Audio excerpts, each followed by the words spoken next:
Bueno, buenos días a todos. Muchas gracias por estar presente. Agradezco también desde la Universidad de Belgrano a Fernández Laya, que nos ofreció repetir esta charla que hicimos hace 2 semanas con una gran asistencia. Y entonces vamos a escuchar a Gabriela y a Rubén Pascuali, que nos van a hablar sobre cómo esperar las elecciones y no morir en el intento. Algo muy interesante respecto a lo que nos pasa a todos a la hora de tomar decisiones de qué hacer con nuestro dinero cuando el panorama político se tensa, cuando nos encontramos frente a una elección. Gabriela es psicóloga financiera y justamente es experta en cuál es nuestra actitud respecto al dinero y nos va a contar entonces cómo afrontarlo. Y Rubén es operador financiero de Fernández Laya, es uno de los operadores con mayor experiencia en la Argentina, así que será muy interesante escuchar también sus recomendaciones respecto a todo lo que escuchamos todos estos días, trade electoral, que el dólar que sube, que el dólar que baja. Bueno, veremos qué actitud tomar frente a este evento que estamos por vivir el domingo. Así que gracias, Gaby, cuando quieras. Bueno, buenos días a todos, ¿se escucha bien? Perfecto. ¿Estamos bien? Bárbaro. Bueno, buenos días a todos, gracias por sumarse a esta charla, gracias Mariano por la presentación.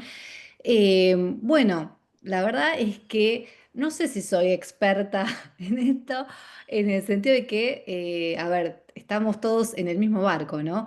Digo, a todos nos pasan un montón de cosas. Tal vez la idea acá es compartir algunas herramientas para que no nos convirtamos en nuestros peores enemigos, sino empeorar la situación en este contexto tan complejo como el que es el contexto electoral.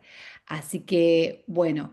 Como les decía Mariano, acá les comparto un poco. Yo soy de profesión, no estoy recibida de psicóloga, trabajo con lo que es economía del comportamiento, que les cuento muy brevemente. Economía del comportamiento se refiere a, es una disciplina que viene como contraposición de lo que es la teoría económica clásica que plantea la idea de que los seres humanos somos súper racionales y que a la hora de tomar decisiones financieras siempre elegimos lo que es mejor para nosotros, siempre sabemos lo que queremos, actuamos de acuerdo a nuestras preferencias, sopesamos los pros y contras de cada elección y bueno, la verdad que no nos pasa eso, más bien nos juegan sesgos cognitivos, nos juegan las emociones a la hora de invertir, a veces no sabemos qué queremos, cambiamos nuestras preferencias, así que bueno, la idea justamente y por eso esta charla es ver qué nos pasa desde lo emocional, por qué no somos tan racionales en situaciones de incertidumbre a la hora de tomar decisiones. Y psicología financiera, porque detrás de todo esto está el dinero. Y para cada uno el dinero, más allá del valor que tiene, compartido por todos como un bien de intercambio, también tiene un valor simbólico que va a tener que ver con lo que representa para cada uno el dinero, ¿no? Representa muchas cosas, representa la posibilidad de ayudar a otra persona, representa estatus, representa poder, representa autoestima en muchos casos. Entonces, la historia que cada uno tenga y las creencias que tenga sobre el dinero también van a influir, por ejemplo, en cómo nos vamos a llevar con ciertas situaciones de incertidumbre y también en las inversiones. Bueno, ahí están, también les dejo tanto mi canal de Instagram como de YouTube por si les interesa esta temática para, bueno, para seguirme y conocer un poco más. Bueno, adentrándonos en el tema, estamos a muy pocos días de las elecciones y la verdad es que elecciones en Argentina es sinónimo de una ansiedad masiva y en este caso ni siquiera estamos hablando de elecciones presidenciales, ¿no? Casi que cualquier elección acá tiene el poder de desestabilizar y de generar un nivel de ansiedad colectiva general. Esto es una realidad, esto es algo que sabemos históricamente, los argentinos hablamos de elecciones y sabemos que viene algo de esto.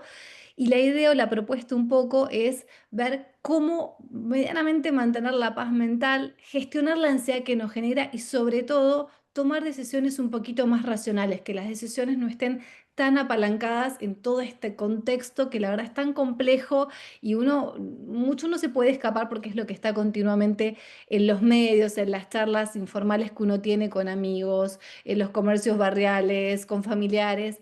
Así que la idea es un poco tomar decisiones que no nos jueguen tan en contra.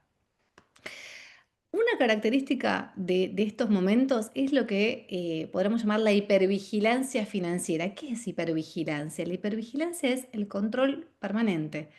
¿Qué es lo que hacemos muchas veces cuando está este contexto tan volátil? Y bueno, uno quiere estar todo el tiempo informado, mirando cuánto está cotizando el dólar, mirando para aquellos que son inversores, creo que en este caso tal vez hay gente que opera con Fernández Laya y también, por lo tanto, también es inversora, entonces tal vez estamos mirando en cuánto están cotizando las acciones, cómo está nuestra cuenta comitente, incluso noticias que tengan que ver con riesgo país, con qué pasó con el swap, con Estados Unidos, es decir, hay toda una situación en la cual estamos continuamente tal vez revisando todo esto porque claro, a nuestro cerebro no le gusta el caos. ¿Qué quiere decir esto? Nuestro cerebro, a diferencia de nuestra mente que tal vez busca que podamos crecer, tomar riesgos, desafíos, nuestro cerebro como órgano lo que quiere es la supervivencia, ¿no? Sobrevivir. Y por eso no le gusta el caos. De hecho, ahí habrán escuchado o les dirán ustedes a sus hijos, o les habrán dicho a sus padres la ley del mínimo esfuerzo. Y esa ley del mínimo esfuerzo es una realidad, porque nuestro cerebro ocupa aproximadamente un 2% de nuestro peso corporal, pero consume más de un 25% de la energía. En ese sentido, podríamos decir que es bastante ineficiente. Y por lo tanto, lo que busca es poder conservar esa energía. El caos lo que hace es generarnos la idea de que algo de nuestra supervivencia está en riesgo y consume mucha energía del cerebro. Entonces, la hipervigilancia lo que hace es, sobre todo en estos contextos donde hay tanta ansiedad, es una característica de, digamos, que viene una conducta asociada a la ansiedad. Cuando estamos ansiosos, lo que buscamos es controlar algo de esa situación. Dentro de ese caos, tratar de poner un poco de orden. Lo que pasa es que tal vez acá no es la mejor opción, ¿no? En general, eso termina generando más ansiedad, es un engaño, pero es lo que tendemos a hacer cuando estamos ansiosos. Y otra característica que tenemos es que asociamos no actuar con perder. Tenemos muy asociado que si no hacemos nada frente a una situación en la cual hay tanta volatilidad, vamos a perder. Entonces, ¿cuál es por default lo que solemos hacer los argentinos? Y no es porque estemos locos, yo no quiero menospreciar lo que hacemos porque, bueno, tenemos toda una historia que nos ha llevado a eso, pero que tal vez es lo que hacemos un poco en automático y salir a comprar dólares.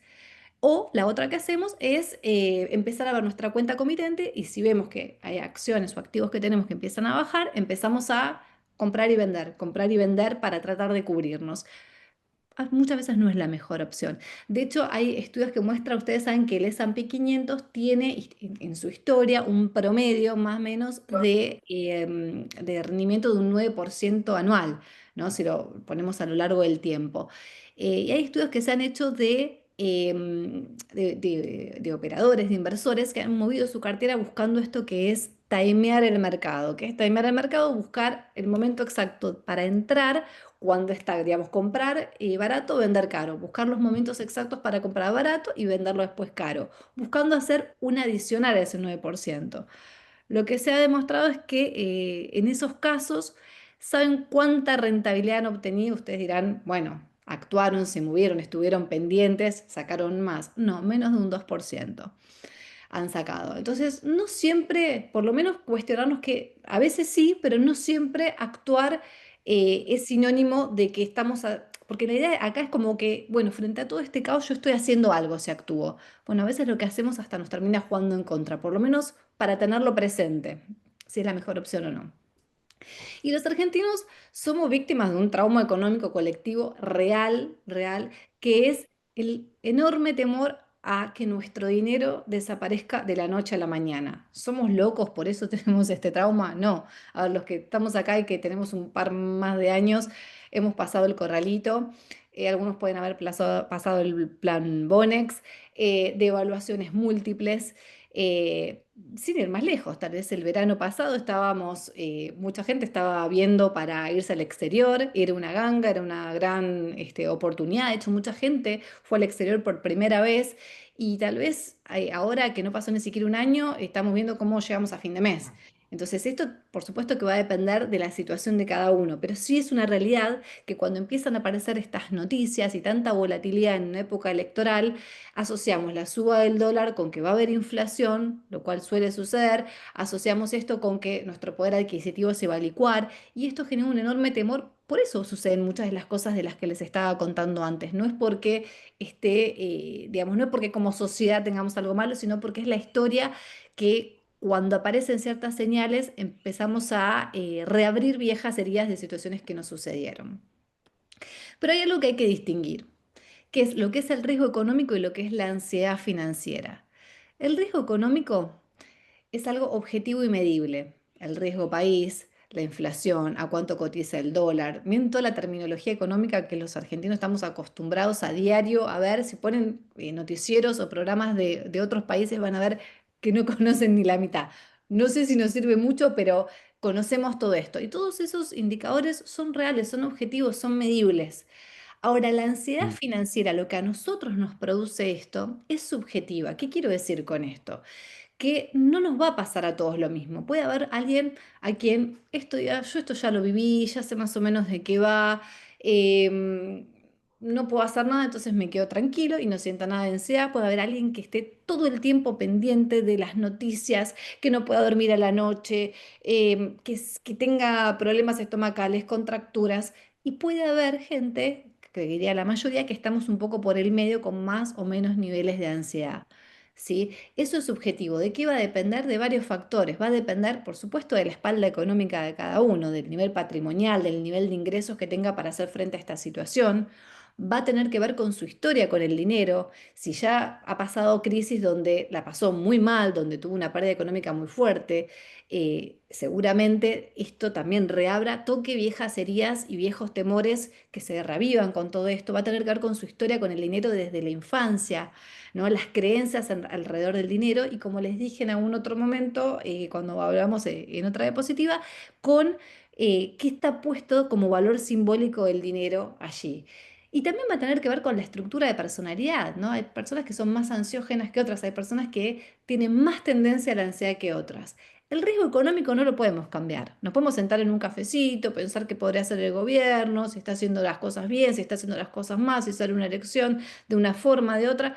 No lo podemos cambiar, pero sí, y lo que está bajo nuestra órbita de control es gestionar de otra forma lo que a nosotros nos genera, es decir, esa ansiedad, ver cómo gestionarla de otra manera y ese va a ser un poco el foco de los que les quiero hablar hoy, lo que sí está bajo nuestra órbita de control.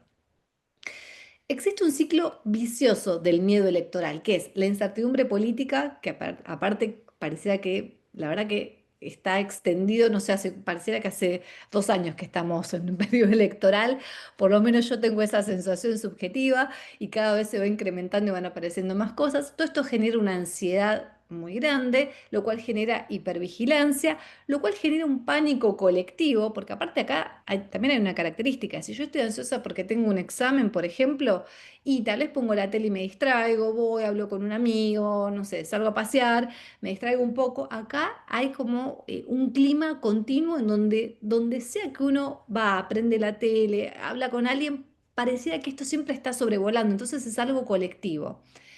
Las emociones fuertes como la ansiedad que esto genera o el temor que genera, nos genera una necesidad de descarga, ¿no? Cuando uno está muy triste, llora. Cuando uno está muy enojado, no sé, alguno le da a dar una piña a la pared, se pone a gritar. Cuando uno está muy ansioso, tal vez sale a correr. O sea, necesita una descarga de la emoción fuerte. Y acá el punto en el que tenemos que trabajar es la decisión impulsiva a la que nos puede llevar. Vender o comprar por pánico.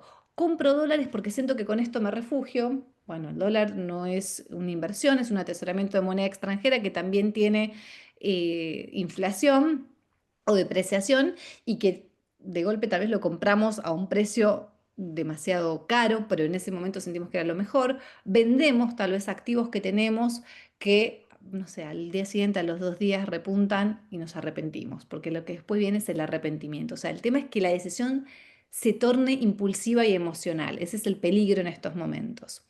Porque aparte se nos juega algo, que es un sesgo cognitivo muy importante en todo lo que es la economía del comportamiento, que es la aversión a la pérdida. ¿A qué se refiere? No se refiere a que no nos gusta perder, esto no necesitamos que venga ningún psicólogo ni nadie a contarnos, ya lo sabemos, pero la aversión a la pérdida, Daniel Kahneman, que fue el psicólogo que, digamos, abrió las puertas de todo lo que es la economía del comportamiento, que en el año 2002 ganó un premio Nobel de Economía por todos los estudios que hizo, dice que este es el corazón de la economía del comportamiento, de la mezcla de estas dos disciplinas que son la psicología y la economía. Porque lo que él revisó y estudió a lo largo del tiempo es que en realidad lo que pasa es que nos duele perder mucho más que el placer que nos da ganar. Es decir, si yo pierdo $100, necesitaría aproximadamente, es un ratio de un 2 a 1, necesitaría $200 de ganancia para equiparar el placer o la felicidad que me da esa ganancia. Esto también es subjetivo de cada persona, pero aproximadamente el ratio es de 2 a 1. Por ende, como nos duele tanto y nos genera tanto malestar una pérdida, como les decía antes, el gran riesgo es que frente a este miedo a perder, tendamos a vender activos ganadores o que mantengamos incluso activos que van a la pérdida, que tal vez no nos convienen tener en determinados momentos, porque por el miedo a la pérdida, es decir, algo que viene subiendo que tal vez lo vendemos por miedo a que baje enseguida y nos perdemos de continuar la suba, o mantenemos, como hay un sesgo que es la falacia de los costos hundidos, demasiado tiempo activos perdedores. Y acá con la pérdida hay que aprender a gestionar el arrepentimiento, porque también hay que entender que la bolsa no sube eternamente. Tiene momentos de correcciones, tiene ciclos de alzas, tiene ciclos de bajas y tampoco vamos a ganarlas todas. Entonces, el tema de la aversión a la pérdida es algo que hay que tener presente y en estos momentos de elecciones más que nunca, porque bueno, es una realidad que puede suceder. La idea acá es que no nos arruine, ¿no? Todo esto, es cubrirnos de la mejor manera posible. ¿Por qué nos pasa todo esto que les estoy contando, ¿no? ¿Por qué nos pasa que tendemos siempre tal vez a hacer lo mismo? Entramos por default, incluso como sociedad, ¿no? A hacer las mismas cosas siempre. Bueno, Daniel Kahneman, este psicólogo del que les hablaba, decía que tenemos dos sistemas por los cuales procesamos la información, el sistema uno y el sistema 2. Él les puso esos nombres. El sistema uno, que es un sistema rápido, instintivo, emocional, automático, inconsciente, y el 2, el que es más el que asociamos nosotros con el pensamiento más lento, más estructurado, lógico, consciente. Para que se den una idea, en un ejemplo muy simple de qué estamos hablando. Para todos aquellos que saben manejar, ¿no? Conducir un vehículo y recuerdan el momento en el que empezaron a manejar, era todo mucho, ¿no? Era todo bastante complejo, había que poner el embrague, el freno, pasar el cambio, mirar para todos lados, mirar los espejitos, agotador, y parecía que nunca, o sea, uno miraba a los demás que manejaban hace mucho tiempo y dice, ¿cómo hace esta gente? Bueno, cuando hacemos eso, estábamos usando nuestro sistema 2. Estaba toda nuestra atención puesta en aquello que estábamos haciendo y estábamos buscando integrar esta información. Después de un tiempo, más o menos, uno lo empieza a automatizar. Ya los que manejan hace un tiempo no piensan cuando pasan el cambio, no piensan cuando frenan, mira, hacen todo bastante en automático. De hecho, a veces uno va manejando y no se acuerda cuándo pasó una calle porque venía escuchando música, venía haciendo otra cosa. ¿Por qué? Porque ahí empezó a operar el sistema uno, el que es más automático.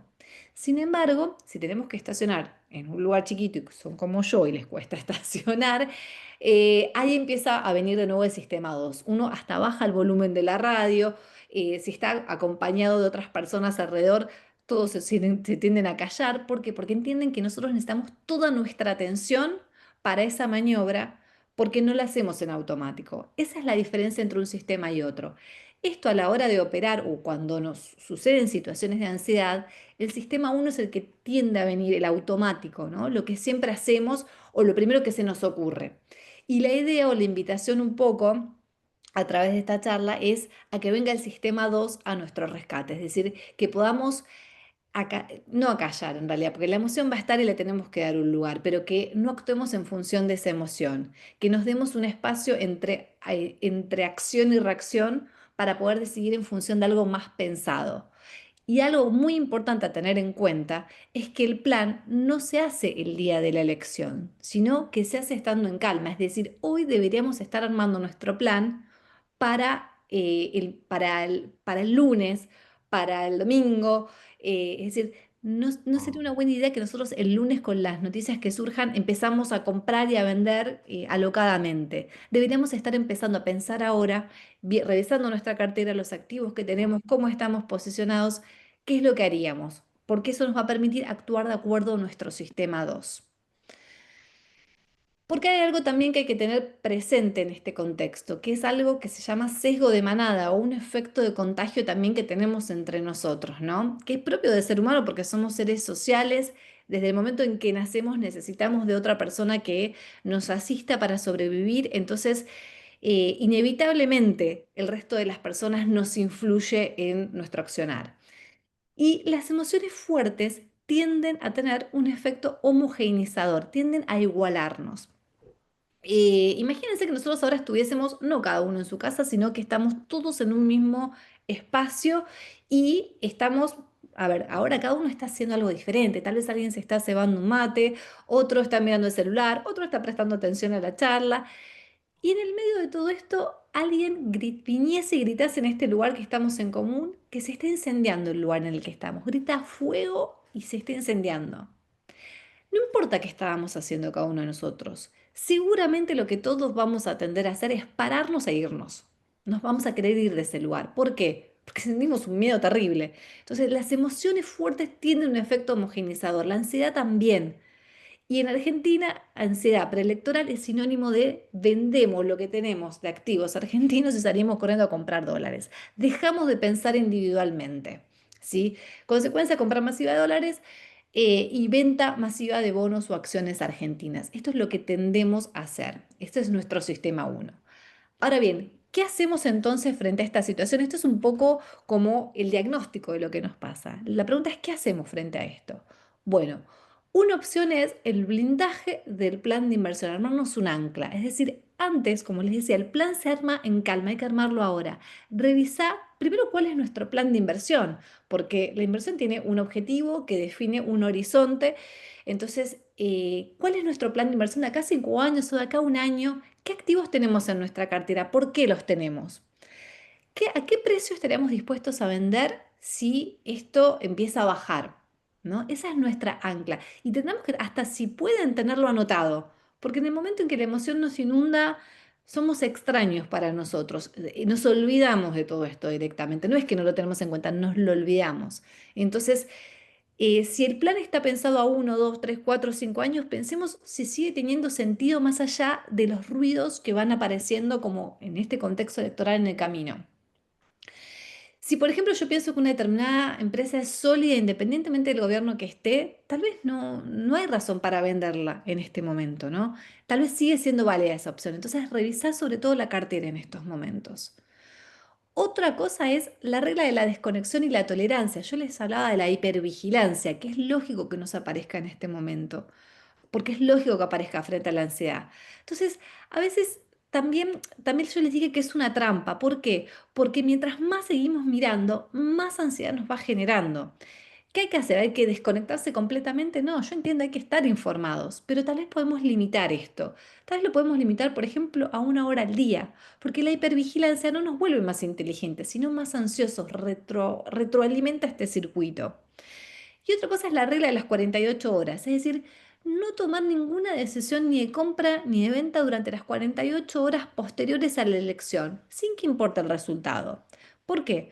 Porque esto es el tiempo tal vez para que nuestro sistema uno, este sistema automático, que hasta es más emocional, que está basado más en las cosas que nos pasaron en nuestra historia, se calme y tome control el sistema 2 más racional, permitir calmarnos un poco, enfriarnos un poco.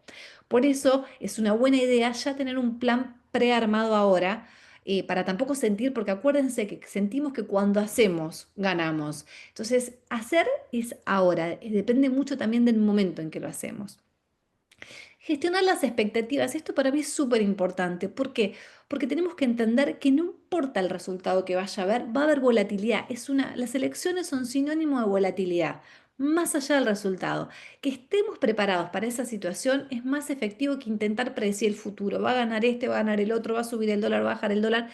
Preparémonos para el impacto, preparémonos para esta volatilidad que ya está sucediendo en algún punto. A veces es incluso peor, una vez lo escuché a Claudio Suchovicki decir que es peor lo malo, peor lo incierto que lo malo, ¿no? Que es preferible lo malo porque podemos hacer algo frente a eso. Lo otro es un gran abanico de posibilidades que es terrible de gestionar porque no tenemos un plan armado frente a miles de posibilidades.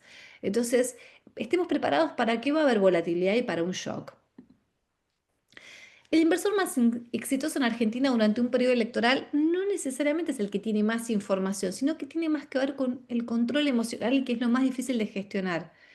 No es predecir el futuro la clave, sino ver cómo nosotros controlamos nuestra reacción. Acuérdense, el riesgo económico y la ansiedad financiera. Tampoco podemos nosotros predecir el futuro. Nadie les va a poder decir qué es lo que va a suceder el lunes. La próxima vez que sientas el impulso de chequear el dólar o de vender o de comprar, pregúntate, ¿esto es el plan que yo tengo o esto es algo meramente emocional? Lo estoy haciendo por miedo y por pánico. Ya el poder preguntarnos eso nos va a situar frente a una situación diferente porque nos permite enfriarnos un poco, cuestionarnos lo que estamos haciendo y no hacerlo descontroladamente. Y bueno, yo siempre me gusta cerrar las charlas con esta frase que por eso decía que no sé si soy experta, no se trata de eso, sino que cuando uno cree que se las sabe todas en ese momento empieza a perder. Entonces, la humildad, el entender que nadie tiene la verdad, la posta de lo que va a pasar, sino que todos tratamos de hacer lo mejor que podemos y que por lo menos no nos juegue tan en contra nuestra parte emocional. Bueno, yo con esto termino mi parte de la presentación. Les agradezco, les vuelvo a dejar mis datos de contacto y bueno, les cedo la palabra a Rubén, que va a hablar un poco más ya de la parte más de economía y más dura de los mercados. Ay, perdón, gracias Gaby. Aprovecho para decirles que cuando termine de hablar Rubén, nos quedamos contestando preguntas. Así que si quieren pueden ir dejándolas en el chat. Igualmente al final contestamos todos juntos. Gracias, Rubén. Bueno, Gaby, pasemos con la presentación. Adelante. Eh, la verdad que todo lo que Gabriela nos ha contado tiene una relevancia muy importante, sobre todo cuando uno está mirando esto desde el lado de las inversiones. Probablemente los chicos de la universidad han escuchado una exposición que llega distinto cuando uno invirtió, cuando uno ya está metido en el mercado y cuando siente muchas de las emociones que Gaby nos ha contado recién. Lo que tratamos de brindar con esto es herramientas para que uno pueda manejar mejor sus inversiones y no cometer los errores que muchas veces las emociones nos llevan a cometer. Ojalá, siempre digo lo mismo, me hubiera gustado escuchar una charla como esta cuando empecé a invertir hace ya unos cuantos años. Bueno, vamos a hablar un poco de dónde estamos parados y básicamente qué cosas puede hacer un inversor dentro de las herramientas que puede operar en una LIC, teniendo en cuenta el acto electoral que vamos a tener el próximo domingo. Recién Gabriela decía, la incertidumbre es peor que algo malo. Y sí, la incertidumbre mata. Y en Argentina, desde el punto de vista de las inversiones, estamos bastante acostumbrados al tema de la incertidumbre. Y las elecciones precisamente generan incertidumbre. Cuando tenemos incertidumbre, cuando tenemos un acto electoral, desgraciadamente tenemos una elección cada 2 años, los mercados reaccionan antes, durante y después del evento. Cuando hablo de los mercados me refiero no solo a los mercados bursátiles, sino también a los otros mercados que estamos acostumbrados, el mercado cambiario, el mercado monetario, sube las tasas de interés para tratar de controlar al dólar. Y bueno, ahí se genera un círculo vicioso que siempre complica la economía. La idea es dar algunas herramientas prácticas y, como mencioné recién, la idea es brindarlo desde todas las herramientas o los productos que se pueden operar desde una LIC acá en Buenos Aires, sin necesidad de estar hablando de opciones que se pueden invertir en el exterior. Porque afortunadamente hoy, desde Buenos Aires, en una LIC, uno puede comprar productos que cotizan en otros mercados y de alguna manera ahí minimizar o diversificar lo que es el denominado riesgo argentino. Pasemos a la siguiente placa, por favor. Bien, siendo la mayoría estudiantes, no puedo dejar de mencionar estas cosas que por eso las hemos puesto en esta placa. Una cosa es atesorar y otra cosa es invertir. Atesorar es, por lo general, el argentino está acostumbrado a ahorrar en dólares porque, digamos, la incertidumbre y la pérdida de valor adquisitivo del peso nos ha llevado a eso. Pero cuando generalmente los inversores hacen sus números en dólares. ¿Cuántos dólares tengo? ¿Voy ganando en dólares? ¿Cuál es mi retorno? El atesoramiento es guardar los dólares sin ningún tipo de rendimiento. Yo agarré, compré dólares, los puse en mi mesita de luz, en donde los guardo, y voy al cabo de un periodo y voy a tener exactamente los mismos dólares. Invertir es algo diferente, es tratar de buscar alguna alternativa que me genere alguna utilidad sobre esa inversión que hice, sobre esos dólares que compré. Sí, se puede hacer, hay distintos productos, lo que pasa es que uno tiene que conocerlos y esperar el tiempo de maduración de cada inversión. Acá hay, digamos, cuando yo empecé a invertir en bolsa había una regla de oro que decía, los días de la inversión los pone el mercado, no es dinero comprometido, por eso la mayoría de mis colegas siempre le dicen lo mismo a la gente, dinero comprometido, no invertirlo en la bolsa porque uno no sabe el tiempo que se va a demandar para que eso madure, para que esa inversión logre la rentabilidad que uno espera a priori. Pero muchas veces eso llega antes, muchas veces llega después. Pero bueno, no, a priori es muy difícil de saberlo, por esto que hablamos de la incertidumbre y por muchas cosas que mueven a los mercados y a las distintas inversiones. La diferencia clave ahí dice riesgo más rentabilidad. Hay una regla de oro en las inversiones que dice a mayor riesgo, mayor rentabilidad. Pero subrayo la palabra riesgo, porque muchos dicen, sí, yo quiero la inversión que sea más rentable, pero el riesgo existe y hay maneras de minimizarlo. Una de las maneras de minimizar ese riesgo es la diversificación. Y gracias a Dios hoy, con todas las alternativas disponibles que tenemos, podemos hablar de diversificación invirtiendo en distintos tipos de activos como ahora vamos a ver. Entonces, una cosa es tener los dólares en el colchón, la otra cosa es tener una cartera diversificada que de alguna manera me atenúe ese componente del riesgo. Lo que se trata es de buscar un equilibrio entre riesgo y rentabilidad. Siempre le digo a la gente, si esta cartera te hace doler el estómago, algo estás haciendo mal. No todos tenemos el mismo perfil de riesgo. Entonces, cada uno tiene que armar o estructurar una cartera de acuerdo con su asesor que les permita dormir tranquilos, porque las inversiones son para ayudarnos a planear algo, un objetivo futuro, no para complicarnos la vida. Y como les contaba algo Gaby antes, la incertidumbre mata, y mata en el tema de las inversiones, sobre todo cuando uno siente que ahí tiene todo su ahorro, todo el esfuerzo de ese consumo postergado que es el ahorro. Pasemos a la siguiente placa. Ahorrar, conserva, invertir, multiplica. Ese es un poco el resumen de esto que les quería contar.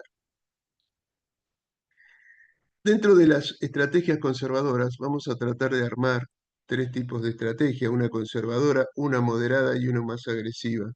Y acá esto tiene quizás más sentido para aquellos que son inversores y teniendo en cuenta este proceso electoral que tenemos por delante. Los bonos dólar linker que nos dan una cobertura ante una posible devaluación. Hay mucha gente que tiene el temor de que después de la elección abandonemos las bandas o que el dólar se vaya no sé a dónde. Bueno, no es lo que yo estoy previendo, no es lo que el gobierno está diciendo, pero obviamente nadie tiene la bola de cristal de lo que va a pasar a partir de la semana próxima. Pero los bonos dólar linked son una buena cobertura ante este tipo de cosas, con una salvedad. Los bonos dólar linked son bonos que se van a pagar en pesos, pero al dólar de la 3.500 del Banco Central, que sería lo que es el dólar oficial. El dólar oficial es el dólar que hoy uno puede operar a través de los home banking. Ahora, ¿qué pasa? Si uno quiere operar dólar a través de bueno, ni hablar del LU, pero veamos las opciones en blanco que tenemos, dólar MEP o el CCL. Vemos que hay una brecha ahí, producto de que el gobierno eliminó ese rulo financiero que había que permitía comprar en los bancos y venderlos en el dólar MEP. Eso hoy no está disponible, al menos para una misma persona. Habrá algunos que buscarán la manera de saltearlo, pero esto desacopló un poco el mercado y eso generó una brecha entre lo que es el dólar al que se pueden comprar en la bolsa y el dólar oficial, que sería el dólar que uno puede operar hoy, no hay cepo para personas físicas, sí para empresas. Entonces eso cuando uno piensa en un dólar link hay que tenerlo presente. De todas maneras, dentro de las alternativas que tenemos de dólar link, Yo me anoté algunas para que ustedes tengan alguna idea. Hay bonos, esto es más para los inversores más que quieran cubrirse. Hay bonos, por ejemplo, el D16E6 es un bono que vence en enero. Es un bono que estaba cotizando, es como si estar comprando dólares a 1.474. Estoy hablando de los cierres de ayer. Fíjense que cerquita está de los precios del dólar MEP, aunque está todavía por debajo, pero muy cerca de lo que es el dólar oficial. O hay un bono que vence el 28 de noviembre, de 28N5, que también daba la posibilidad de comprar o cubrirse con un dólar de 1.478. Eso es lo que valía el bono por mercado. Hay algunos que son un poco más largos y que por lo tanto daban precios un poco más baratos. El TZBD5, perdón, el TZB26, ese permitía comprar dólares a 1.437,50. Estoy mencionando simplemente algunos ejemplos de dólar link para una cartera conservadora. La otra alternativa son los bonos ajustados por ser. Dentro de los bonos ajustados por ser tenemos dos muy buenas alternativas, que es el TX26 y el TX28. Estos bonos están amortizando cada 6 meses, en particular el TX26. ¿Por qué son interesantes? No tanto porque esperemos un salto en la inflación. Obviamente si hay un salto en el tipo de cambio va a tener algún tipo de impacto en la inflación. Por eso que creo que teniendo un presidente como Milei que hace del equilibrio fiscal un dogma. Yo creo que es difícil que estas cosas pasen, pero bueno, para aquellos que piensan que esto puede pasar, son bonos que tienen una buena cobertura y sobre todo tienen una tasa de retorno, en el caso del 26, del 21,4% a los cierres de ayer sobre la inflación. Es un número importante, sobre todo en un bono que está al 60% de valor residual y que está amortizando el 20% cada 6 meses. Va a pagar otra cuota de amortización el 10 de noviembre, después el 11 de mayo y el 9 de noviembre termina. Y el 28 es lo mismo, es un bono que está al 70%, le quedan 7 cuotas de amortización y también tiene un rendimiento del 20% arriba de la inflación.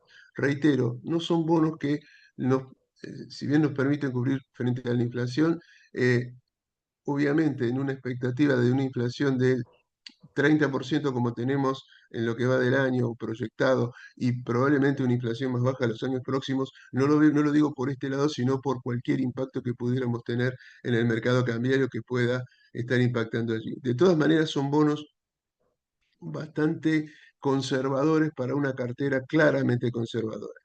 La tercera opción son fondos de money market. Ahí cuando hablamos de fondos de money market, en el mundo bursátil nos referimos a las cauciones bursátiles. Dentro de las cauciones bursátiles, las cauciones en dólares, para aquellos inversores que tengan más aversión al tipo de cambio, son una muy buena alternativa, aunque las tasas de interés que están pagando son realmente muy bajas. El objetivo de este tipo de estrategias es preservar el capital en tiempos de incertidumbre. Como dice la placa, perfil conservador para alguien que busca dormir tranquilo y nada más que eso. Pero tenemos algunas otras alternativas para otro tipo de inversores que me parece que son las más interesantes. Avancemos, Gaby, por favor. Eh, Estrategias moderadas. Y acá empezamos a matizar dentro de las alternativas que tenemos eh, de cosas que pueden ser bastante más rentables. Acá tenemos los CDRs. Los CDRs, para los que no lo conocen, son certificados de depósito de acciones americanas o de otros países que no son Argentina, que nosotros podemos comprar un activo, una acción, por ejemplo, acciones de Coca-Cola, que las compro con pesos en el mercado local. El CDR es un certificado que elabora el Deutsche Bank, que es el que maneja el programa de los CDR, que compran esos activos que se negocian en el mercado y yo al comprarlo, que lo puedo comprar con pesos, también se pueden comprar en dólares, pero el atractivo de esto es comprarlo con pesos. Y cuando yo compré el equivalente a una acción de Coca-Cola, mi suerte va a ser igual a la de alguien que compró acciones de Coca-Cola en el mercado americano.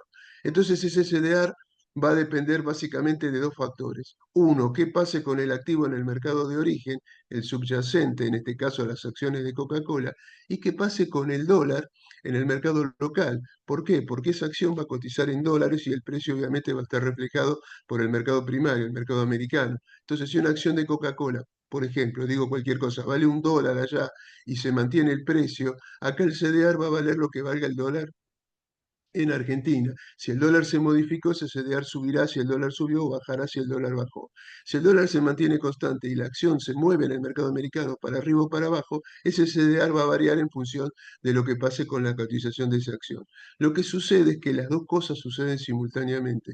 Se mueven el precio de las acciones y se mueve también el precio del tipo de cambio. Por eso es importante para alguien que compre este tipo de activos también no solo pensar en el tipo de cambio, no es solamente una operación que nos protege contra el tipo de cambio, sino que también es muy importante que pase con ese activo en el mercado de origen. Entonces eso nos lleva a mirar un poco cuáles son el desempeño que tienen esos activos en el mercado de origen, porque ahí tenemos un riesgo, no es el riesgo tipo de cambio, que todos sabemos que en Argentina el dólar difícilmente baje, puede pasarlo coyunturalmente o puede no subir, pero acá lo que va a incidir y de una manera bastante importante es lo que pase con ese activo que tiene una cotización en dólares, que es justamente lo que nosotros vamos a estar buscando comprando activos que nos puedan permitir una rentabilidad que haga que nuestra cartera se valorice en dólares. Además, lo que le quiero decir es esto. Las acciones americanas, la enorme mayoría, tienen la costumbre de pagar un dividendo obviamente de acuerdo a las tasas que se manejan en el mercado americano, a lo que es la inflación americana. Piensen que estamos hablando de tasas entre el 3-4%, que ya sería muy buena, que las compañías suelen pagar a lo largo del año y lo hacen a través de pagos trimestrales, que cuando lo pagan, el banco que administra los CDR los acredita previo, nos hacen un descuento por el tema de impuestos que no somos ciudadanos americanos, entonces nos descuentan un poco más en cuanto al pago, pero los dólares aparecen en la cuenta comitente en el ALIC que tienen en Buenos Aires. Esos dólares uno los puede retirar, los puede usar para comprar algún otro activo o venderlo a lo que uno desee. Obviamente no son cantidades grandes, pero es una ficha que cada 3 meses está cayendo de acuerdo a lo que ha decidido cada compañía distribuir en materia de dividendos. Entonces, cuando hablamos de CDR para una cartera moderada, yo diría ir a consumo básico o salud. Dentro de consumo básico siempre menciono como acciones como Coca-Cola, que de hecho ha presentado sus números del trimestre, del tercer trimestre, estamos en temporada de balances en Estados Unidos, esto fue a principios de esta semana, y ha presentado números por encima de las expectativas, por eso ayer mismo Coca-Cola tuvo una suba del 4% en el mercado americano, producto de este balance que ha presentado. Hay otros CDRs defensivos, como los de salud, Johnson Johnson, McDonald's, las empresas de tarjetas de crédito también me parecen atractivas. American Express presentó números muy interesantes en esta tanda trimestral, es uno de los que ha presentado, tengo muy buenas expectativas con Visa. Digamos, dentro de los CDR defensivos hay un enorme número de compañías que uno puede estar seleccionando. Recuerden que al incorporar compañías, nosotros lo que estamos haciendo es diversificando nuestra cartera, le hace reduciendo el riesgo. Después tenemos otra segunda alternativa y dice bonos con TIR atractiva, tasa de retorno atractiva. Y dentro de los bonos, yo acá quiero ser bastante prudente, estamos hablando de una cartera moderada. Entonces, está claro que durante el gobierno del presidente Milei está haciendo todos los esfuerzos para que los bonos que venzan durante este mandato sean pagados y de hecho han establecido una línea de crédito swap que ayer anunció el Ministerio de Economía. Esto es lo nuevo que hubo entre las dos charlas que les puedo comentar que lo cual el gobierno puede echar mano a eso si no consigue los dólares o renovar deuda, que obviamente eso es lo que hacen todos los países del mundo, es rolear deuda, es decir, tomar nueva deuda para ir cancelando la deuda que va venciendo. Normalmente los países en el mundo, incluso algunos que tienen deuda medida como porcentaje del PBI, mucho más alto que Argentina, nosotros nos condena la historia, esto nos pasa por haber aplaudido varios defaults en el Congreso, pero bueno, esto es un poco nuestra historia y lo que hace que tengamos este riesgo país, que dicho sea de paso para los que no están familiarizados con la terminología, el riesgo país es cuánto rinde un bono argentino comparado con otro bono de duración similar, considerado seguro, tomado como un bono seguro, un bono americano. Hoy supongamos que el riesgo país está en 1000 puntos. se miden en puntos básicos, 100 puntos básicos equivale a un 1%. Esto significa que un inversor le pide a un bono argentino un rendimiento de un 10% por encima de lo que rinde un bono americano de un periodo similar. Entonces, piensen que un bono americano a 10 años hoy está rindiendo un poquito más del 4%, a un bono argentino a 10 años, supongamos un 2035, le van a estar pidiendo 14 y pico, 15%. Bueno, eso es lo que rinden los bonos argentinos. Esto es el daño que nos ha hecho toda esta serie de incumplimientos que ha tenido Argentina. Cuando ustedes escuchan que el presidente Milei quiere que baje el riesgo país, la idea es que esta riesgo país vaya a niveles razonables de países que pueden estar accediendo a los mercados internacionales. Estamos hablando de entre 400 y 500 puntos. Imagínense que se tiene que dar una suba importante en los precios de los títulos públicos. Bueno, para eso se está haciendo toda esta ingeniería financiera, el tema de los swap y algo más. Lo último que se ha anunciado es una idea de recompra de bonos de la deuda argentina, eh, de alguna manera con la garantía de algunas instituciones internacionales. Se puede emitir una deuda nueva que permita con esta deuda nueva a tasas muchísimo más bajas recomprar la deuda que hoy está en mercado de los bonos que vencen en los próximos años en Argentina, de manera que ese diferencial de tasas, tengan en cuenta que un bono argentino, bonos cortos rinden 14 y 15%, y lo que estamos hablando de una tasa razonable, estamos hablando de por lo menos 500 puntos. Esa diferencia, de acuerdo a lo que se ha anunciado, iría para proyectos educativos. Esto obviamente es lo que se está tratando de diseñar. Hay gente, instituciones importantes como la gente del JP Morgan, el Citibank y otras instituciones financieras que están trabajando para que esto se pueda lograr. Y un datito que les doy: hoy los bonos argentinos de corto plazo, si tuviéramos que sumarlos, restándole la participación que ya tienen esos bonos el Banco Central, es de 16.341 millones de dólares.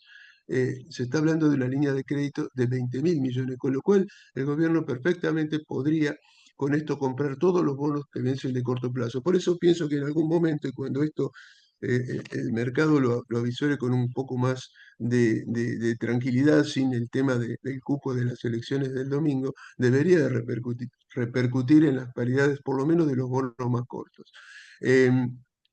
Obviamente, las mediciones de riesgo país se hacen tomando en cuenta los bonos que cotizan en Nueva York, los GD. Por eso uno piensa que por ahí arranca por ahí, aunque tendría que arrastrar también a los AEL o los bonos que cotizan, los bonares que cotizan en nuestro mercado. Cuando hablamos de esta cifra, estamos sumando los bonares con los bonos de legislación extranjera. En una estrategia moderada, hice todo este comentario para explicar qué bonos estaría seleccionando con tira atractiva. Prescindo de todo este cuadro de situación, porque si yo me compro un bono corto, como por ejemplo una L29, una L30, estoy pensando en un inversor relativamente moderado. Son bonos que me van a pagar, o yo tendría asegurado, de acuerdo a todo esto que les estoy mencionando, los pagos hasta el octubre del 2027, que es cuando, o diciembre del 2027, que es cuando vence el mandato del presidente Milei en el caso de que no fuera reelecto. En ese caso, me van a quedar cupones a cobrar, tanto en el AL29, que es uno de los bonos más cortos, y el AL30. Sin embargo, en el caso de la L29, un bono que vale alrededor de $60, poco menos de $60, me tiene que pagar aproximadamente el 67% de lo que vale el bono de acá hasta esa fecha. ¿Por qué? Porque cada 6 meses me devuelve $10 de capital. En el caso de la L30, también voy a cobrar $16 por año de un bono que hoy vale 56 dólares por mercado, con lo cual son cantidades importantes, pero me va a quedar una parte de capital que todavía no va a estar venciendo durante este mandato. Ese es el riesgo que uno piensa o que los inversores ven, y eso es lo que afecta la cotización de la paridad de estos títulos públicos. Entonces, ¿qué tengo con bonos de tira atractiva y que vencen dentro de este periodo? Bueno, tengo los BOPREALES. Dentro de los BOPREALES, las emisiones que vencen en el 2027 hoy tienen un rendimiento, una tasa de retorno también del orden del 14 por ciento, 14,38% exactamente el BOPREAL 2017, 2027, la serie D. ¿Por qué lo menciono? Porque es un bono que vence íntegramente entre abril y octubre del 2027 bajo este mandato y de acuerdo a cómo están las cosas, es un bono emitido por el Banco Central. El Banco Central tiene las reservas obviamente para pagarlo. Son los bonos que se habían originalmente utilizado para pagarle a los importadores. ¿Se acuerdan que había muchos fondos que no se habían pagado? Bueno, se resolvieron de esta manera. Estos son bonos que surgieron de esa deuda. Eso me parece que es un bono atractivo y realmente aceptable para un inversor moderado que tiene por lo menos una promesa de pago dentro de este mandato. Con respecto al punto CDR, diversificación geográfica y sectorial, esto es importante mencionarlo. Cuando hablamos de sectores, antes había hablado de consumo básico y salud. Yo podría estar mencionando también otros sectores que me parecen que son interesantes, como el sector de la inteligencia artificial, un sector importante que ha crecido mucho, que tiene un peso importante dentro del S&P, eh, y que de alguna manera justifican gran parte de la suba que han tenido. Y allí yo voy a mencionar simplemente dos acciones que me permiten además diversificarlo geográficamente, además de sectorialmente. Menciono dos empresas, una manera de diversificación geográfica, es decir, no compro solamente CDR de Estados Unidos, yo podría estar comprando CDR que estén ubicados en otras partes del mundo. Por ejemplo, ASML, que es una empresa que produce las máquinas para producir los chips, que es holandesa, obviamente está en Europa, y TSM, que es Taiwán Semiconductores, que obviamente está en Taiwán. ¿Por qué menciono estas dos compañías? Las dos han presentado muy buenos balances trimestrales. ASML fabrica la máquina para producir chips que se los vende básicamente a Taiwán Semiconductores. ¿Qué hace Taiwán Semiconductores? Fabrica todos los chips que se necesitan para inteligencia artificial. ¿A quién se los vende? Básicamente Nvidia. Es la número uno del mundo, prácticamente no tiene competencia. La número dos es Samsung, que le ha ofrecido en algún momento asociarse, de alguna manera reconociendo, obviamente no lo aceptaron los taiwaneses, reconociendo quiénes son los números uno del mercado, y por eso los americanos tienen un cuidado muy especial con esta gente, porque obviamente son los que les producen los chips, que luego diseña Nvidia y se lo vende a todas las compañías que nosotros conocemos, que son las proveedoras de inteligencia artificial, cada uno de acuerdo con sus productos. Estoy hablando de Microsoft, estoy hablando de Google, estoy hablando de Meta, pero vienen en un segundo orden. Todo lo que es primordial, el origen de los chips, cómo es todo ese mecanismo, como se lo mencionaba. Hay una empresa que vende las máquinas para producir los chips, otra que los produce y otra que los diseña. A partir de ahí hay un negocio formidable que de alguna manera está reflejando las utilidades que han tenido a lo largo de estos años estas compañías, y los que son especialistas en el tema de inteligencia artificial dicen que eso está empezando recién, porque la aplicación que tiene, no solo en lo que es la vida nuestra de todos los días, sino en el uso empresario y en todo lo que a ustedes se les ocurra, aún en el uso militar de estas cosas, es realmente algo impresionante. Y esto nos lleva a otros temas para aquellos que quieran profundizar, porque es un tema muy largo para continuar. Se va a necesitar energía para el tema de inteligencia artificial. Piensen ustedes que hay una empresa que ha anunciado una inversión de 25.000 millones de dólares en el sur de nuestro país para hacer un hub internacional de inteligencia artificial por un tema de clima y todo. Bueno, ahí se va a necesitar también un tema de energía para proveer la energía para todo este proyecto. Eso obviamente tiene que provenir de la Argentina. Hace poquito el presidente Milei ha anunciado que se firmaron algunos acuerdos entre esta gente y Central Puerto, que es una de las empresas argentinas proveedoras de electricidad, cosa que de alguna manera se empezó a reflejar, al menos parcialmente, en el mercado local. Entonces, esta diversificación geográfica y sectorial nos permite a nosotros lograr un cierto equilibrio entre el riesgo y el retorno. La diversificación nos permite reducir el riesgo sin resignar retorno. Esa es un poco la idea que les quiero transmitir, y lo que uno puede hacer en su cartera en la medida en que vaya tratando de minimizar ese riesgo sin resignar retorno. Otra cosa que yo podría hacer es directamente comprar un índice sectorial. Gabriela les comentaba recién el rendimiento del S&P. En realidad, nosotros tenemos un trabajo en los últimos 40 años que el S&P daba en promedio un 9% de subanual en dólares. Es como si yo hubiera hecho un plazo fijo al 9% anual capitalizado, interés compuesto. Por supuesto que esto no es un relojito ni es un plazo fijo matemático, porque hubo años donde hubo crisis en el mercado americano, como fue, por ejemplo, en el 2000, 2000, 2002, en la crisis de las .com, más adelante en el tiempo, en 2007-2008, la subprime, más adelante en el tiempo, en el 21, la pandemia que afectó a todo el mundo. Lo que sucede es que el mercado americano, a favor de la enorme productividad que tienen sus compañías, después se recupera y lo supera. De hecho, este año 2025 había arrancado con un mercado americano con números negativos al comienzo de la gestión de Trump, cuando salió con el tema de los aranceles, inclusive el mercado estaba para abajo porque no se sabía el impacto y se pensaba que esto iba a ser recesivo. Bueno, a esta altura del año ya estamos cerca del 10% de suba cuando miramos los promedios de estos índices. Así que si yo no quisiera estar analizando tanto en profundidad y buscar rendimientos de compañías como las, por ejemplo, las de inteligencia artificial, ni sumergirme tanto en números de balances o a tomar riesgos individuales, podría directamente comprar el índice S&P, que uno lo puede hacer comprándolo en pesos, es como estar comprando un índice que se ajusta por la evolución de las principales acciones que componen ese S&P 500 y que está teniendo, y esto es empírico, estos rendimientos, cuando uno mira para atrás, bueno, eso forma parte de lo que le da a uno la tranquilidad de es un producto que tiene este rendimiento. Y yo les voy a contar algo más. Si uno toma los últimos 100 años, esto ya atraviesa guerras mundiales, el S&P tiene un rendimiento del 7% anual de interés compuesto. Obviamente en los últimos 40 años el rendimiento fue muy superior, pero si tomo 100 años me da 7%. Esto nos da una idea de cómo se comporta el mercado americano. Por supuesto, esto no quiere decir que no podemos encontrarnos con algún tropezón en el camino, producto de alguna crisis o de algo que puede pasar, y obviamente al que le toca vivir esos años se le hace muy difícil. Por eso decimos que acá hay que esperar el tiempo para que una inversión madure. Después de todo, lo estábamos comparando esto con el tema de atesorar, y si yo atesoro, tengo siempre la misma cantidad de moneda extranjera, en este caso de dólares, en el cajoncito de la mesa de luz y no lo estoy contando todos los días a ver si están.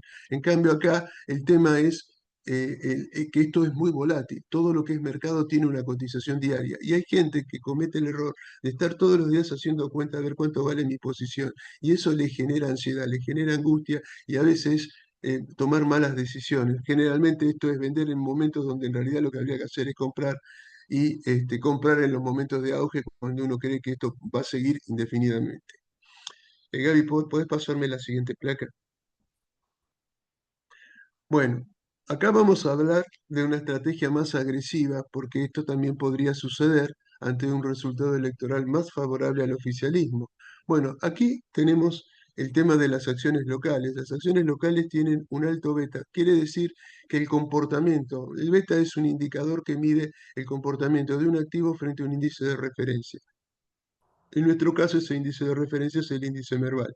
Las acciones de los bancos, que fueron las que más han caído, si bien yo no soy muy adicto de las acciones de los bancos, reconozco que al tener un enorme flujo de fondos, si hay un rebote de mercado, obviamente como han sido las que más caídos, pueden ser las que más pueden rebotar en consecuencia, porque también la va a ayudar si hay una recomposición en los precios de los bonos, siendo los bancos grandes tenedores de estos. Las acciones energéticas, obviamente ahí mencionamos el caso de YPF, por lo que todos sabemos de Vaca Muerta, pero hay un montón de acciones referidas al tema de la energía. Tenemos Vista, que es un CDR de una empresa argentina, CDR porque tiene sede en México, pero obviamente el grueso de la inversión está en Argentina y depende mucho de lo que pase con los activos en Vaca Muerta. El caso de Pampa Argentina, el caso de la mencionada Central Puerto, el caso de Transportadora de Gas del Sur. Es decir, hay un conjunto de empresas locales que si se da un escenario positivo, para el mercado a favor de la caída que ha tenido la bolsa en lo que va del año, que empezó con una caída medida en dólares en los primeros meses de este año, cortesía de que el año 2024 y el 2023, 2 años seguidos, la bolsa tuvo una revalorización en dólares muy significativa. Estoy hablando de subas de hasta 70% en algunos casos, lo cual ameritaba de alguna manera que hubiera una cierta toma de ganancias y todos esperábamos que hubiera una recomposición a medida que avanzaba el año. Bueno, vino todo este tema de las elecciones y el resultado inesperado, al menos para muchos inversores en provincia de Buenos Aires, y esto acrecentó el temor y la bolsa bajó más, además de que tuvimos la suba de tipo de cambio. Por eso el Merval en dólares tenía una caída a esta altura del año de aproximadamente 38%, lo cual es bastante, y lo que podría poner al mercado ante una recuperación significativa si se da el escenario favorable.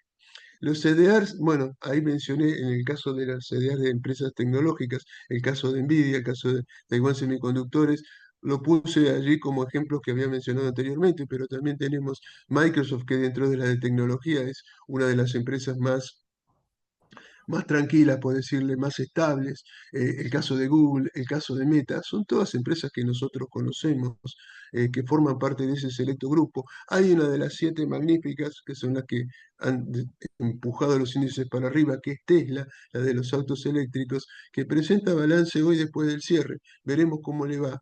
Hay buenas expectativas con respecto a esos números, pero bueno, todavía no podemos decir nada, pero estamos justamente a las puertas de que esos números se conozcan. Recuerden que estamos en temporada de balances. De todas las que mencioné, salvo el caso de ASML y Taiwan Semiconductores, no han presentado todavía sus números. Otra alternativa de, eh, para, perdón los micrófonos, por favor. Otra alternativa eh, eh, para una cartera agresiva es el tema de las cripto que uno puede comprar vía CDR. Nosotros podemos comprar CDR de Bitcoin o podemos comprar CDR de Ethereum. Esto es el CDR del Bitcoin, es EBIT, es el ticker, el de Ethereum es ETA, ETHA. También podríamos comprar CDR de algunos otros productos como podían ser commodities, como el oro, que bueno, ayer y anteayer tuvo una caída importante en el mercado internacional. Veremos si esto fue una toma de ganancias de la suba impresionante que viene teniendo, pero también es una alternativa para aquellos que creen que las materias primas son una opción, sobre todo de refugio. Normalmente los inversores en los mercados internacionales utilizan 2 elementos como refugio cada vez que hay una crisis. Una, los bonos del Tesoro americano; dos, el oro.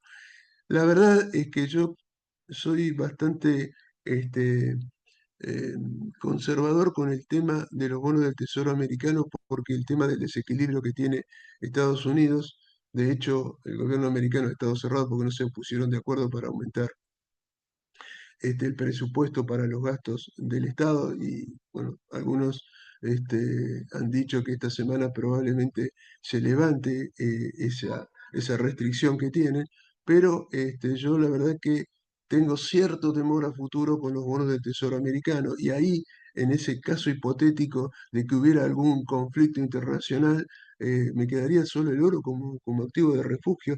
No sé cómo podrían actuar las cripto en un escenario como eso, algunos creen que también, pero bueno, son alternativas. Muchos inversores cada vez más invierten en este tipo de cosas. También tenemos CDR de plata, tenemos un CDR de uranio, que en realidad es un CDR de un ETF que nuclea varias empresas del uranio, que no solamente el uranio es utilizado como un elemento para la defensa de los distintos países, sino para la generación de energía. Recuerden que el tema de la inteligencia artificial, no solo en Argentina, sino en todo el mundo, va a demandar un uso importante de la energía. Por eso muchos miran estos CDR, en este caso del ETF de uranio, como una alternativa interesante. Si uno puede seguir la evolución de esto, si se meten en la página de Yahoo Finance, pueden ver la evolución de los últimos 6 meses, un año, 5 años. Van a ver que la evolución que tiene es muy importante y va de la mano del desarrollo de la IA. Entonces, bueno, esto es una de las alternativas que también una cartera agresiva puede utilizar para diversificar. El objetivo es aprovechar la volatilidad como oportunidad. El agresivo puede ganar mucho o perder fuerte si no se da el escenario que uno estaba buscando. Esta es la tercera alternativa de inversión o la tercera cartera que nosotros podíamos estar armando para un inversor un poco más agresivo y que su perfil de riesgo lo permita. Gabriela, pasame la siguiente. Bueno, escenarios posibles post-elecciones. La primera es continuidad del plan económico actual, la inflación y el dólar moderado. Eh, Ahí lo que podemos saber seguramente son bonos estables, tal vez subiendo un poco, y acciones con upside. La verdad es que el escenario favorable, estamos viendo muchos analistas políticos hablan de un resultado en el cual el oficialismo pueda sacar un resultado que esté entre 35 y 40% a favor. El moderado sería entre 30 y 35 y el negativo sería entre 25 y 30%. Eso es un poco desde el punto de vista político lo que uno puede esperar. Lo que acá estamos tratando de ver, si se da alguno de estos escenarios, cómo puede estar impactando en los distintos activos. Si hay un cambio brusco de rumbo, esto es un escenario claramente negativo. Probablemente tengamos una devaluación fuerte y obviamente impacto en la inflación, una caída de los títulos públicos. Yo creo que la ayuda del gobierno americano va a mantenerse mientras esté el gobierno de Milei. Para mí no termina este fin de semana, porque Trump, la verdad que Trump tiene un discurso bastante cambiante en muchas cosas. Ayer, por ejemplo, hablando de la relación con China, que parecía que ellos tienen pautado una reunión con Xi Jinping a fin de mes en Corea del Sur, y ayer, hasta ayer, esa reunión se hacía. Ayer dijo que había algunos problemas que no la iban a hacer y que probablemente a partir de noviembre le podía poner un arancel más alto.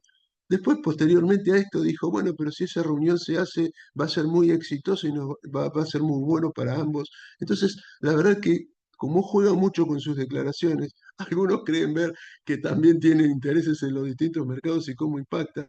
Lo vimos a lo largo del tiempo, poner los aranceles para negociar, después los baja. Obviamente con China la cosa es bastante más compleja. Tienen intereses, obviamente, en algunos activos que China les vende, el tema de las tierras raras, que son muy utilizadas para el tema de la inteligencia artificial, el tema de los imanes. Eso es uno de los temas que está en discusión. Yo creo que también parte del interés con Argentina tiene que ver con exportaciones que podamos hacerle a los Estados Unidos de todo este tipo de productos. Pero bueno, estas son cosas que pueden estar influyendo en los precios de los activos internacionales. Si hay un cambio brusco de humor, ahí vamos a tener probablemente impacto en tipo de cambio. Veremos qué pasa con el tema de la banda cambiaria y todo eso.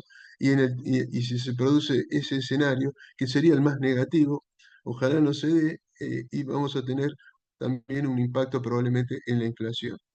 El tercer escenario es un escenario mixto, un escenario intermedio con ajustes graduales, con volatilidad acotada, y ahí las inversiones defensivas y diversificadas se benefician.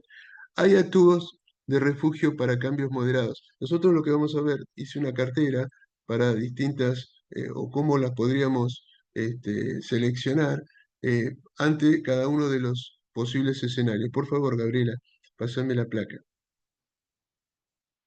Aquí pusimos, en el caso práctico, ahí pusimos una cartera de $100.000, pueden ser 10.000 o pueden ser 1.000. En el caso de un perfil conservador, que es lo que habíamos definido antes, un 70% podríamos poner como cobertura, los bonos SAE, los dólares link, los de money market que hablábamos antes, y un 30% en CDR defensivo. Para un perfil moderado, el 50% en lo que hablábamos de cobertura y un 30% en CDR globales y un 20% en acciones locales. De vuelta, acá lo que estamos teniendo en cuenta es el perfil de riesgo de cada inversor y obviamente para un perfil agresivo, un 30% siempre la cobertura está por cualquier cosa, un 30% en CDR, dentro de ellos los de tecnología y los cripto, y un 40% en acciones locales. Ante distintos riesgos, distintos potenciales de retorno. Esto es un poco lo que teníamos diseñado para este tipo de cosas. Pásame a la siguiente, Gabriela. Bien, acá lo que quiero mostrarles un poco para perder el miedo. Nosotros tenemos en la cabeza lo que pasó en las elecciones, en las PASO del 2019, donde En ese momento competían el ingeniero Macri con Alberto Fernández y donde el mercado esperaba un triunfo del ingeniero Macri se dio al revés. Y eso generó una caída impresionante del mercado en una sola rueda del 50%.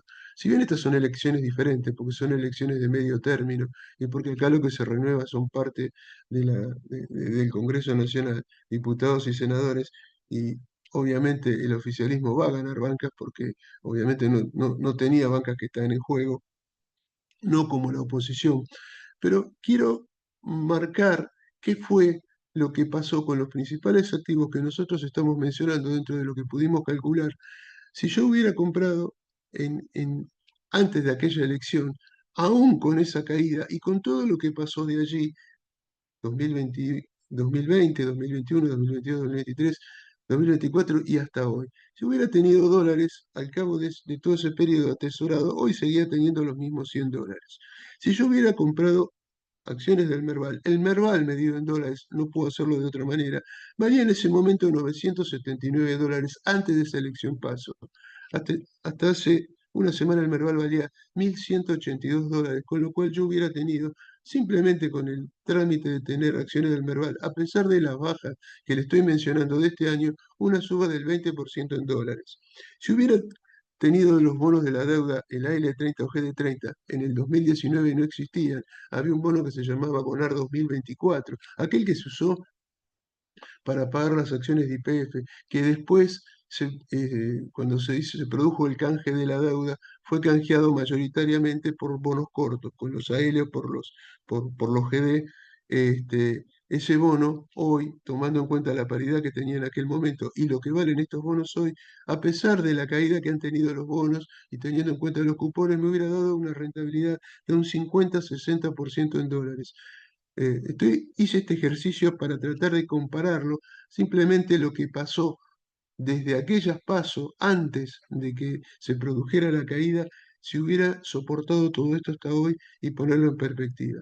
Si hubiera comprado el índice de S&P, cosa que no estaba disponible en aquel momento, hoy tendría una suba del 68% en dólares. Estoy haciendo el número en moneda dura, no importa lo que vale el tipo de cambio. Si hubiera comprado acciones de Taiwán Semiconductores, hoy tendría una suba del 120%. Y si hubiera comprado acciones de Nvidia, que fue lo que más evolucionó en todo este periodo, hubiera tenido una suba del 350%. ¿Por qué hice este ejercicio? Para demostrarles que atesorar no gana, invertir sí.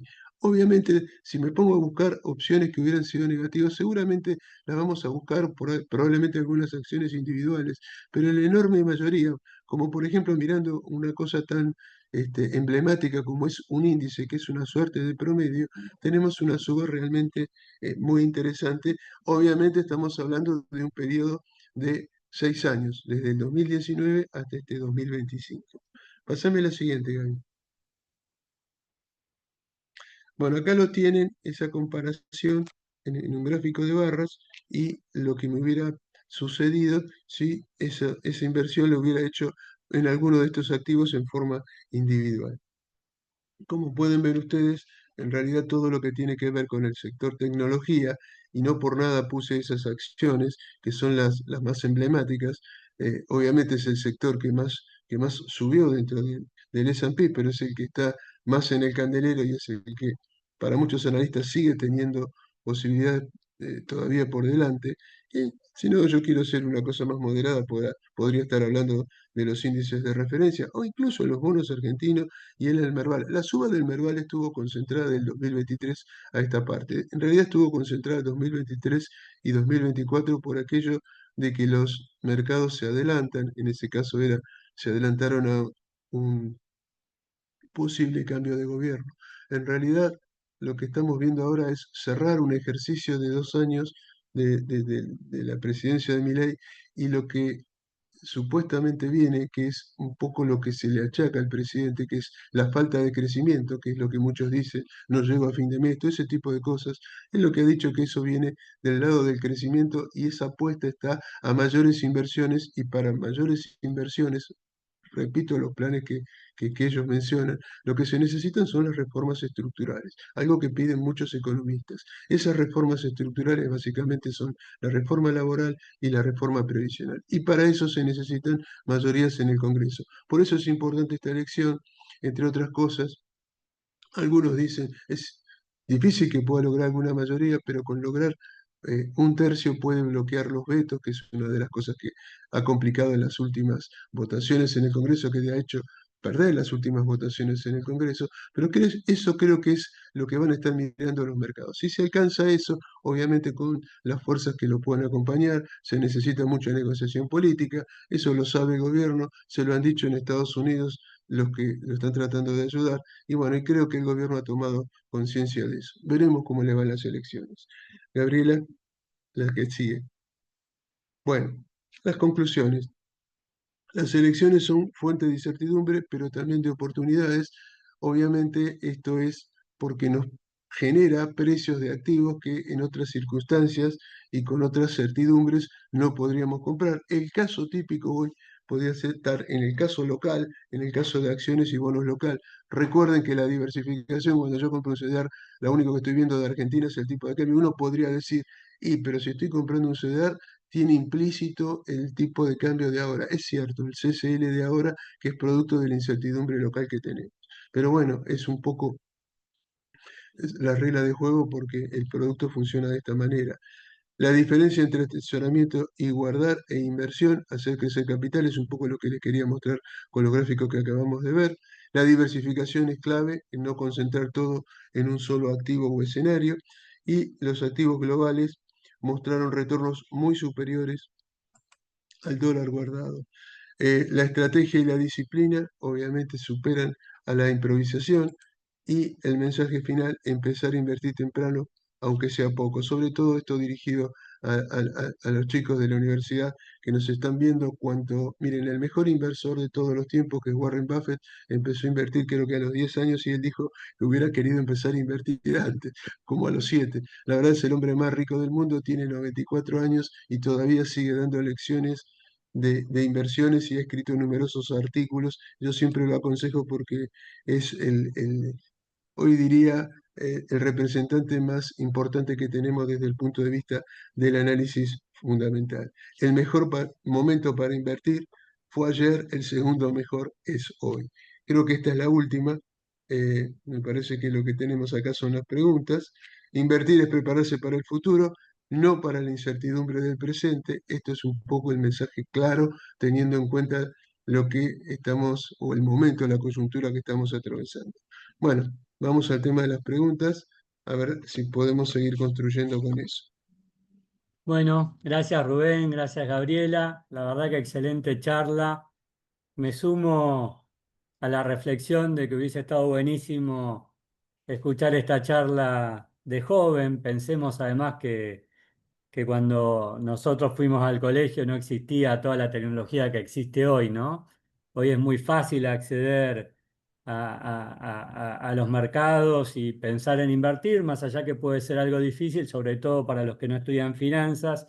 Y en este sentido, bueno, agradezco a los que se quedaron hasta el final y, y les propongo también que aquellos que aún no invierten, que se animen, nos pueden contactar, pueden consultar, ahí sus directores de carrera pueden ubicarme fácilmente en la universidad y los vamos a ayudar también a invertir y a los que ya tienen su cartera, como bien nos contaron hoy Gabriela y Rubén.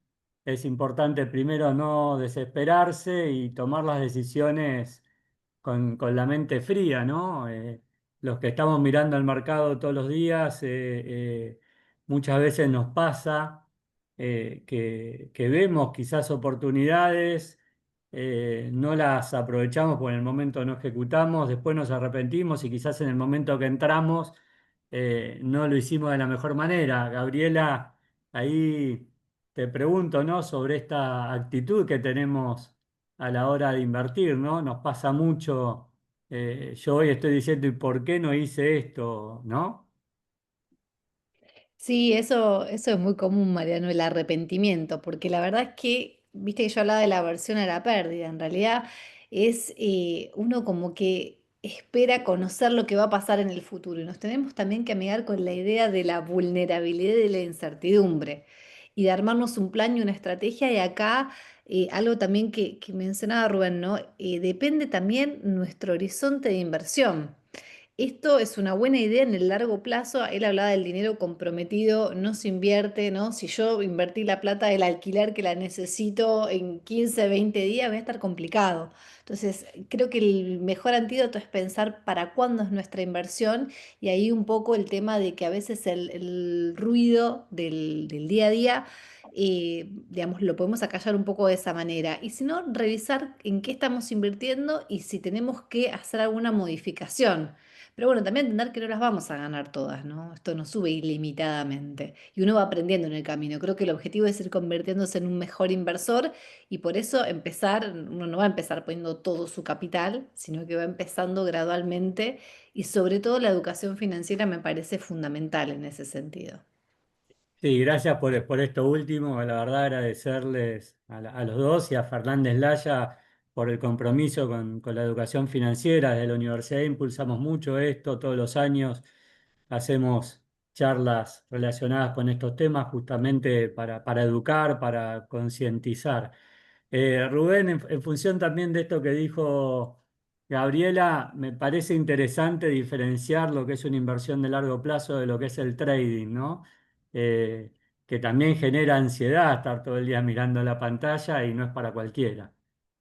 Sí, tal cual. El trading es más para alguien que está pegado a la pantalla, que trata de obtener una diferencia de que está comprando y vendiendo en el día. Puede hacerlo alguien que está utilizando el análisis técnico, que son los gráficos que de alguna manera nos van mostrando cómo va evolucionando o las proyecciones que puede tener de evolución del precio en el cortísimo plazo de una acción. Pero el inversor está más correlacionado con mediano plazo. Es decir, seleccionar un activo en base a sus fundamentos. ¿Qué son los fundamentos? Bueno, si estamos hablando de una acción, de su rentabilidad, de las expectativas que tiene por delante esa compañía, de las ganancias proyectadas por delante, bueno, todo eso que nosotros podemos calcular cuando se evalúa una compañía. Una compañía se puede evaluar como se puede evaluar cualquier otro activo. Y cuando detectamos que esa evaluación está por debajo del precio, ahí es donde intervienen los inversores, lo que nosotros llamamos los inversores de los fundamentals, que compran los activos cuando están por debajo de valor y los venden cuando están cotizando por encima de ese valor. Es una inversión, obviamente, que los plazos no los pones vos, sino que los pone el mercado. Repito la frase que mencionaba antes. Por eso decían, o dicen la mayoría de los especialistas, agentes de bolsa, no invertir dinero comprometido en la bolsa. Como decía Gabriela, si tengo que pagar el alquiler dentro de 2 meses, bueno, hacer una colocación financiera, poner un fondo de money market, hacer un plazo fijo, pero no una inversión en bolsa, que te puede dar mucho más, pero no sabes el tiempo. Sí, y resaltar que todos los rendimientos que mostraste, más allá de la volatilidad, en el largo plazo se ganó, ¿no? Con lo Sí, tal cual cual. es interesante esto de esperar. Eh, Otra reflexión que me gustaría que charlemos, que salió de la otra charla, es la diferencia entre invertir y apostar. Si preguntarte para que quede claro, inclusive Gabriela, si tenés algún comentario respecto a la actitud psicológica que nos lleva a que nos guste tanto el juego y apostar, ¿no? Y los riesgos que esto conlleva. Sí, eso está muy presente sobre todo en los adolescentes, también puede pasar en adultos, pero sobre todo en los adolescentes, porque yo creo que no hay una ponderación real del riesgo. Tiene que ver con un tema de educación financiera, por supuesto, porque está tomado como algo equiparable, una apuesta, cuando hablamos de apuesta, hablamos de estas apuestas online, casinos online, etcétera. Y yo creo que ahí también está esto, ¿no? El tema de la medición del riesgo y tampoco ayudan mucho las redes sociales en ese sentido, ¿no? Y lo que nos venden las redes sociales, por eso digo que tal vez son más carne de cañón o se escucha mucho que pasa con los adolescentes, ¿no? Como este estilo de vida en donde vos vas a ir ahí, vas a poner plata y eso te va a hacer mágicamente, hay como una idea de esta cosa medio mágica de que en poco tiempo un golpe de suerte va a hacer que cambie tu dirección. Y la verdad es que, a ver, la inversión te va a repotenciar los ahorros que tengas producto de alguna actividad.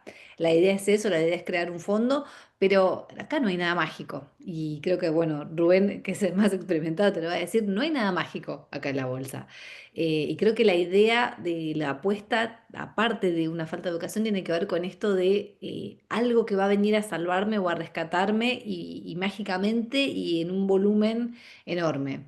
Entonces, bueno, la verdad que sí es algo que está haciendo como bastante daño y que está muy al alcance hoy de la mano de cualquiera. Entonces, para los chicos es un peligro eso. Sí, Bien. yo entiendo que a veces, inclusive dentro de lo que son las inversiones, muchos lo toman como si fuera un casino, a veces comprando cualquier cosa porque le dijeron o porque, bueno, no sé, me contaron de que esto podría ser. Es cierto que hay activos que han subido de una manera muy significativa, pero en general uno encuentra las razones para que esto pase. Para decirlo en términos bursátiles, estudiar paga dividendos. Y la verdad que los chicos que están en la universidad tienen un montón de elementos que la mayoría de las personas o inversionistas no los tienen o les cuesta mucho más obtenerlos. Y uno puede hacer un diagnóstico de una compañía casi con toda la información y como bien decías vos, Mariano, que nosotros no teníamos disponible cuando empezamos a trabajar en esto hace muchos años y que hoy está todo disponible en Internet. Los ratios, comparaciones que uno puede hacer entre compañías, expectativas, comentarios. Es cierto que hay algunos que son malintencionados, pero uno cuando puede hacer sus propios cálculos o compararlos con los que aparecen en las distintas páginas, puedes comparar peras con manzanas y la verdad te vas a dar cuenta cuando hay diferencias. Entonces, cuando uno analiza una buena compañía que tiene buenas expectativas, que la está comprando en una buena evaluación, bueno, ahí es donde eh, interactúa mucho esa capacidad que puede tener una persona para esperar el tiempo, porque la paciencia también, y por eso hay una psicóloga en esta charla, tiene un valor fundamental. Miren, el tema de la psicología ha crecido mucho en todo esto que es el mundo de las finanzas. A partir del 2004 se empezó a estudiar en universidades en los Estados Unidos el tema del comportamiento, de cómo nos inciden las emociones y obviamente la paciencia es muy importante en esto y generalmente yo a lo largo de los años lo que he visto es que es lo que ha eh, hecho que mucha gente que tenía una inversión ganadora por no esperarla, la ha vendido y siempre pasa. Yo vendí y después empezó a subir lo que yo vendí y bueno, esas cosas suceden y bueno, uno tiene que tener, además del conocimiento, del estudio, la paciencia para esperar que madure eso que uno ha sembrado. Bien, quisiera hacer una reflexión sobre la tecnología, ¿no? Porque así como tiene muchas ventajas, también tiene desventajas. En este sentido, primero comentar que en la maestría en gestión fintech justamente tratamos estos temas de la tecnología financiera y en la especialización de análisis financiero también capacitamos sobre todos estos temas. Pero hoy con los avances de la tecnología y las criptos también hay, digamos, ciertas opciones que llevan esto de apostar, ¿no? Por ejemplo, las opciones binarias. En las opciones binarias es como ir al casino y poner rojo o negro, o sea, sube o Bueno, baja. Con lo cual hoy está sí. muy disponible para todos y muchos hacen esa inversión sin tener idea de lo que están haciendo. Cuando hablamos de opciones, ahí tenés dos cosas, en contra. El tema que tiene que ir el activo que vos compraste para la dirección que vos creés que va a ir, si es un call o si es un put, y además el tiempo, tiene que darse dentro de un tiempo. Entonces ahí el riesgo está potenciado. Estamos hablando de otra cosa. Ahí ya estás más en el terreno de un especulador que de un inversor. Sí, lo que pasa es que hay muchísimos que entran sin saber lo que están haciendo y simplemente ponen comprar y vender y generalmente pierden todo el capital, ¿no? Eh, con lo cual, nada, terminar con una última reflexión y escuchar ahí de primera mano tu más de 40 años de experiencia como asesor financiero, la importancia de contar con un asesor financiero y no tomar decisiones, digamos, solos sin el conocimiento adecuado. Sí, de acuerdo. Eso es la verdad que ir de la mano de alguien que le pueda guiar a una persona, sobre todo cuando no tiene los conocimientos o saber lo que está invirtiendo. un poco para básicamente contarle los riesgos, porque la parte buena uno la va a ver si compré algo y empieza a subir. Lo que a mí siempre me preocupó en esto es, bueno, cada producto tiene un riesgo, y está claro que uno conozca dentro de cada producto cuáles son los más riesgosos, o lo que como nos llamamos nosotros en la jerga bursátil, los más volátiles. Hay activos que pueden tener una mayor volatilidad y otros que pueden tener una menor volatilidad. Por ejemplo, una diferencia entre un bono y una acción. En una acción me voy a ver si esta empresa tiene posibilidades de generar mayores utilidades de cara al futuro, si después cuando van viniendo los balances de la compañía se van reflejando esas expectativas que tienen los inversores, lo que impulsa el precio de la acción. En un bono lo que más me va a importar es la posibilidad de repago del emisor. Por eso lo que hablábamos antes cuando mencionábamos el caso de los bonos en Argentina y el daño que nos hizo nuestra reputación de malos pagadores. Bueno, ese es el riesgo, son riesgos distintos. Entonces uno tiene que saber cuando compra cada producto cuál es el riesgo que está teniendo y obrar en consecuencia de acuerdo al perfil de riesgo. Todos tenemos una aversión al riesgo distinto. Hay gente que no tolera esa volatilidad que tienen los distintos activos financieros. Ya no estoy hablando de las opciones, sino estoy hablando de alternativas de inversión, de instrumentos financieros distintos de las opciones o de los futuros. Eh, y esto es lo que nos va a permitir a nosotros poder adaptar más nuestro perfil de riesgo a el activo en cuestión. Por eso hablábamos de perfiles moderados, de perfiles agresivos y de perfiles conservadores. Para la gente que no tolera la volatilidad, y bueno, por ahí lo que les queda para hacer es hacer un plazo fijo donde uno sabe cuánto voy a cobrar a fin de mes y listo. O una colocación financiera, de hecho hay letras que se pueden comprar en el mercado que vencen periódicamente, que son las LEVA que está ofreciendo el Banco Central, que tienen rendimientos superadores a los rendimientos de plazo fijo, o las más conservadoras cauciones bursátiles. Pero para las personas que dicen, bueno, yo puedo tolerar un poco más, ver que me varía diariamente la cartera sin tener que ser esto algo que uno tiene que estar mirando y apostar un poco más, no apostar no es la palabra, invertir un poco más a mediano plazo, viendo tratando de conseguir un mayor rendimiento, bueno, puedo comprar una acción americana o puedo comprar una acción local en el entendimiento que de acá para adelante, más tarde o más temprano, estos precios son baratos para lo que es la realidad de las compañías. Así que bueno, eso es una cosa que cuando uno no tiene los conocimientos del mercado es lo que le brinda un asesor y lo puede ayudar muchísimo, sobre todo para adaptar la cartera al perfil de riesgo de cada inversor individual. Bueno, muchísimas gracias. Estamos en hora. Cerramos la charla, pero si alguno quiere quedarse haciendo alguna consulta puntual a Rubén y a Gabriela, unos minutitos podemos quedarnos un rato más. Así que muchas gracias de nuevo, Gabriela, muchas gracias, Rubén, y muchas gracias a Fernández Laya por este espacio tan enriquecedor. La verdad que fue muy interesante y están agradeciendo también todos en el chat. Gracias.